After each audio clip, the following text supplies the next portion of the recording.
So this week I've been sorting through my golf balls and I realised I've actually got nearly every generation of the Titleist Pro V1 in my collection. So today, Jeff and I are taking a close-up look and slicing open almost every Pro V1, from the brand new 2025 model all the way back to the early 2000s. We're going to see what's really changed over the years, what stayed the same, and what these balls look like on the inside. And I want to get you involved too. Drop a comment with your favourite Pro V1 version over the years. So let's get into it and start with the newest ball on the market.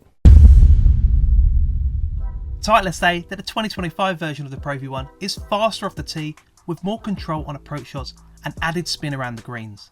Inside is a brand new high gradient core which is designed to lower long game spin but increase short game control. On this golf ball you'll also find the classic 388 dimple pattern and cast urethane cover. This one made its debut on the PGA Tour at the Shriners and got its first win just 5 weeks later at the RSM Classic. And inside we can see the classic 3-piece finish to the ball. It's well balanced and a nicely centered core. And with a compression of around 87, it's perfect for golfers looking to improve their game. Next is the 2023 version of the Pro V1. This is one of the highest scoring golf balls ever tested by MyGolfSpy's Ball Lab, with an 85 out of 100. The compression came in at around 87, right in that sweet spot, and they found no bad balls during testing. This model still uses the 388 dimple cover, and it was praised for exceptional consistency in core, balance and centeredness.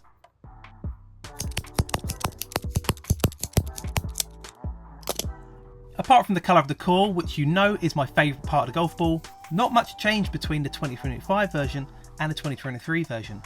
But that's not a bad thing. But next up, let's look at the 2021 Pro V1.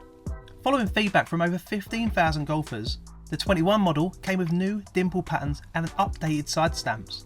Players were asking for better alignment aids, so Titleist introduced the enhanced alignment side stamp as a custom option.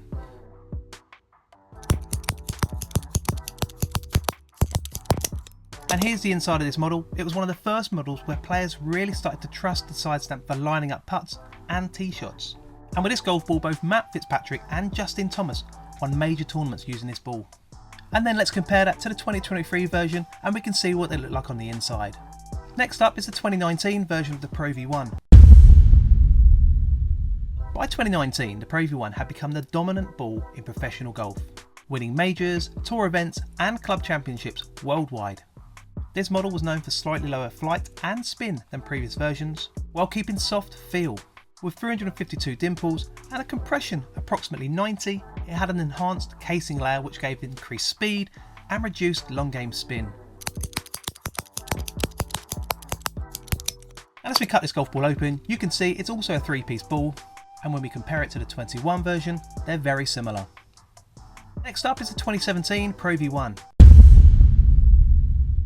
With this ball, Titleist improved the casing layer and dimple consistency to make this version fly higher with even more control. It had a slightly softer feel than 2015, but with more consistency in trajectory. This ball was all about control, especially with your wedges and irons. Now Justin Thomas used this to win the 2017 PGA Championship.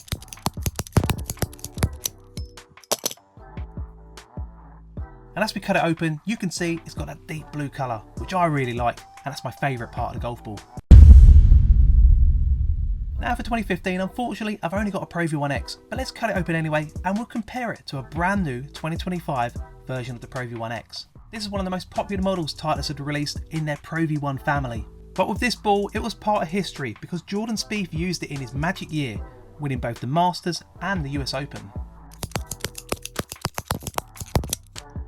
And when we cut it open, you can see it's got that Pro V1X dual speed core. And let's compare it to the most modern Pro V1X out there.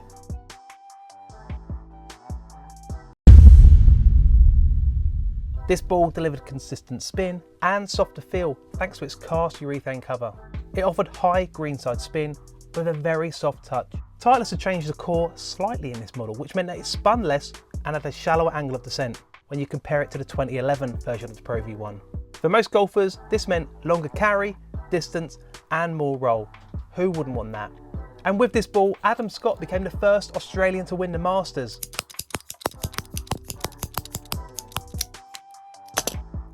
And as we look inside, it's still got a 3-piece finish to it, but the core looks slightly different when you compare it to a newer model. And now onto the 2011 Titleist Pro V1.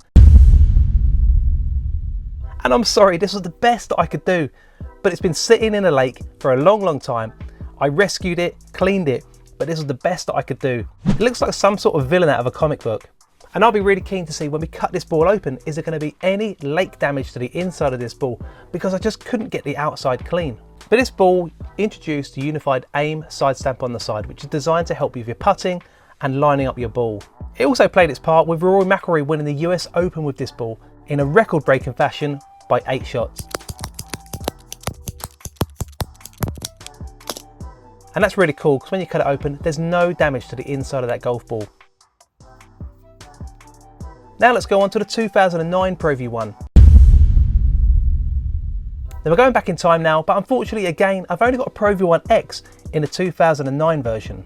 But this golf ball helped Angel Cabrera win his second major, the Masters. It was noted for better durability and more consistent spin.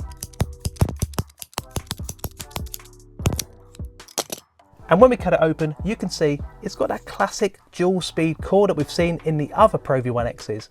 And when we compare it to the 2015 version, there's real differences in the evolution of the Pro V1 X inner core as well. Now unfortunately I haven't got the 2007 version of the Pro V1, but this is what it looked like. It had 392 dimples and a compression of around 90. Now tour highlights for this golf ball was that Padraig Harrington claimed his first major with this ball at the Open Championship. But moving on, let's look at the 2005 version of the Pro V1. Titleist continue to improve their golf balls, and this one, with a large resilient core and steady cover design, made it one of the most balanced Pro V1s to date. Apparently this core was the blueprint for future Pro V1 models.